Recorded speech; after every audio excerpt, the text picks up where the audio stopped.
Hello बच्चों, क्या हाल चाल, कैसे हैं आप लोग? अच्छे हैं? तो अच्छे रहिए, पढ़ते रहिए। तो आइए स्टार्ट करते हैं। आज का हमारा सब्जेक्ट है कास्ट अकाउंटिंग अर्थात लागत लेखांकन का एमसीक्यू क्वेश्चन। ये फोर्थ लेक्चर है, अर्थात चौथा ये पार्ट्स है 25 क्वेश्चनों के सीरीज का। तो जल्दी से तैयार हो जाइए आप लोग, पेन कापी कलम निकालिए और लिखना स्टार्ट करिए। लेकिन उससे पहले जो भी चैनल पर नए हैं, चैनल को ज़रूर सब्सक्राइब करें और बगल में घंटी बना हुआ है तो बेल आइकन पर ऑल पर सेट कर दें, और वीडियो अच्छा लगे तो अपने फ्रेंडों में अधिक से अधिक शेयर करें। ताकि स्टार्ट करते हैं एमसीक्यू क्वेश्चन कास्ट अकाउंट का 76 नंबर से, क्योंकि इसके पहले का 3 लेक्चरों में जा चुका है। 76 का रहा है हमारा कि लागत पत्र दर्शाता है। लागत पत्र क्या दर्शाता है? जो हमारा कास्ट शीट होता है वो दो ही चीज़ को दर्शाता है, कुल लागत और प्रति इकाई लागत को दर्शाता है। 77 नंबर क्वेश्चन है, विक्रय मूल्य ज्ञात किया जाता है। विक्रय मूल्य कैसे ज्ञात किया जाता है? जब कुल लागत में अनुमानित लाभ को जोड़ दिया जाता है, अर्थात टोटल कास्ट में आपका जो एस्टिमेटेड प्रॉफिट है उसको जोड़ दिया जाता है तो सेल प्राइस हो जाता है। ठीक है, सेल वैल्यू। सॉरी, 78 हमारा है कि प्रति इकाई लागत कैसे ज्ञात की जाती है। प्रति इकाई लागत जो ज्ञात की जाती है वह वस्तुओं या सामानों के आधार पर ज्ञात की जाती है, जैसे कि प्रति टन, प्रति कुंटल, प्रति किलोमीटर, प्रति मीटर, प्रति टन, ठीक ना, प्रति बैरल के आधार पर मापी जाए। वस्तु किस क्वालिटी की है उसके पैमाना जो मापने का होता है उसके आधार पर मापी जाती है। नेक्स्ट क्वेश्चन 79 नंबर क्वेश्चन हमारा कह रहा है कि उत्पादन लागत विधि से ज्ञात की जाती है।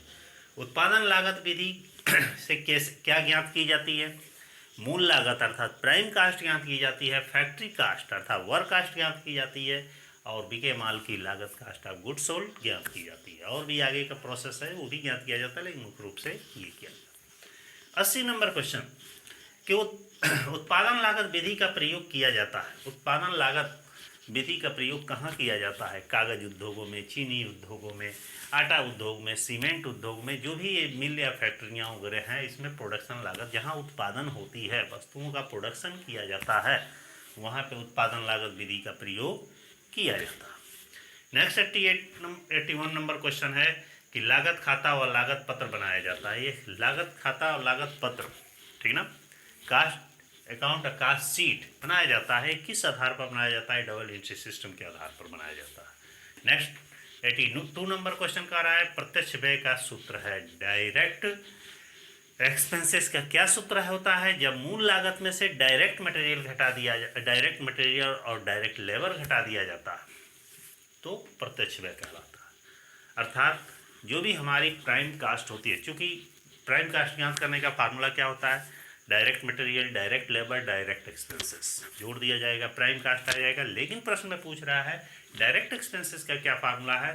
तो जो हमारा प्राइम कास्ट है उसमें से डायरेक्ट मटेरियल और डायरेक्ट लेबर को घटा देंगे तो डायरेक्ट एक्सपेंसेस हो जाएगा, होगा। उसी तरह डायरेक्ट मटेरियल पूछा रहा है तो प्राइम कास्ट में से आप डायरेक्ट लेबर, डायरेक्ट एक्सपेंसेस घटा देंगे तो डायरेक्ट मटेरियल आ जाएगा। उसी तरह डायरेक्ट लेबर पूछे तो आपका क्या करेंगे? प्राइम कास्ट में से डायरेक्ट मटेरियल और डायरेक्ट एक्सपेंसेस घटा देंगे तो डायरेक्ट लेबर आ जाएगा। तो अपने अपना तरीका है, ठीक। नेक्स्ट 83 नंबर क्वेश्चन का रहा है, ठेकेदार द्वारा रोके गए प्रमाणित कार्य को कहा जाता है। यदि कोई ठेकेदार कुछ काम को रोक लेता है तो उस प्रमाणित कार्य को क्या कहा जाता है?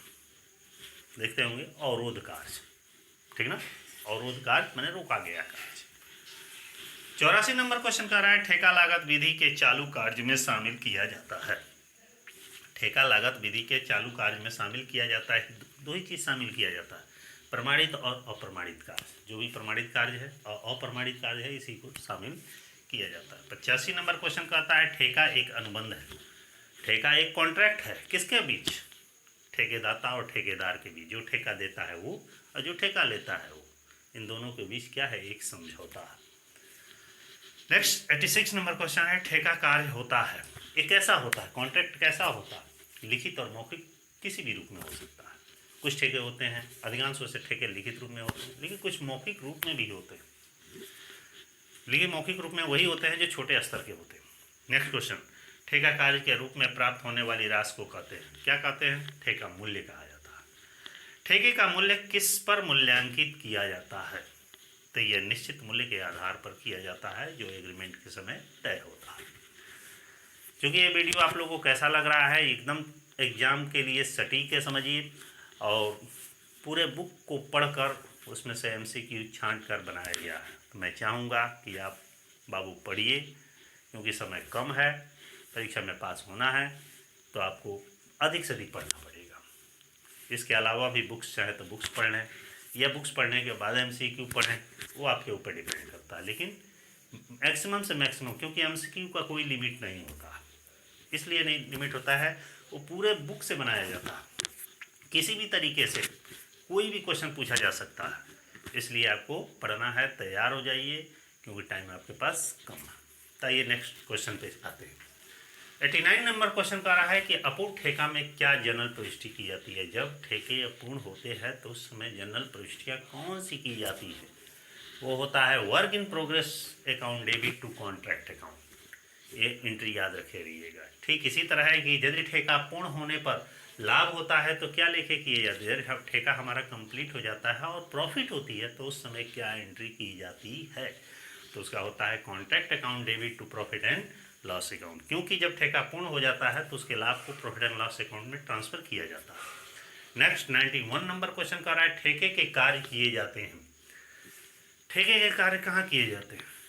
दो ही जगह किए जाएंगे, या तो जहाँ ठेका लिया गया है वहाँ, या उससे हटकर। हो भी सकता है ठेका कहीं और लिया गया, काम कहीं और होगा, ऐसे भी हो सकता है।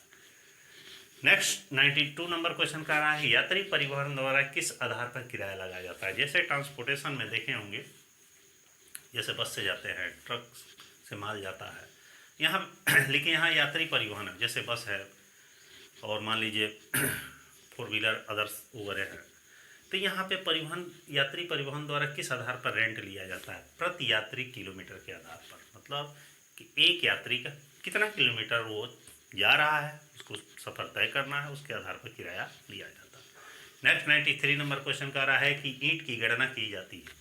कास्ट अकाउंटिंग में या जनरल वे में भी ईंट की गणना देखे होंगे, भट्ठा मालिकों के यहाँ जो ईंट का उत्पादन किया जाता है तो उसकी काउंटिंग कैसे की जाती है? प्रति 1000 के आधार पर की जाती है। मतलब 1000 ईंट के आधार पर की जाती है। 94 नंबर क्वेश्चन का रहा है कि चीनी मिल में प्रयोग की जाती है। कौन सी पद्धति प्रयोग की जाती है? Process casting.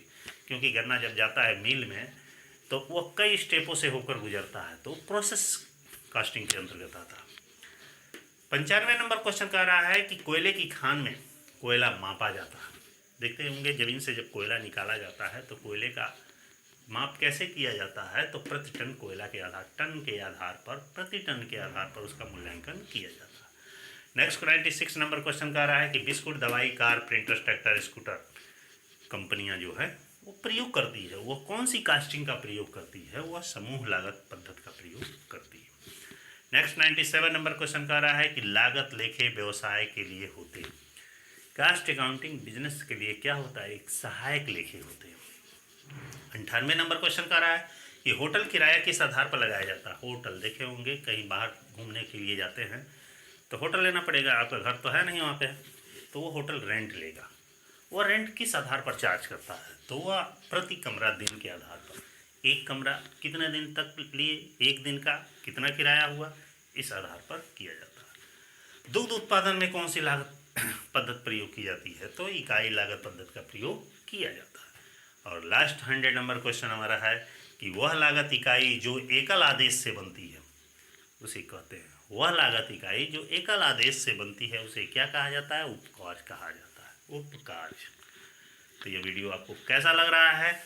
तो इसी तरह वीडियो को जानने के लिए चैनल पर बने रहिए, और वीडियो अच्छा लगे तो अपने फ्रेंडों में अधिक से अधिक शेयर करिए। ठीक है, फिर नेक्स्ट वीडियो में नेक्स्ट डे मिलते हैं, तब तक के लिए बाय।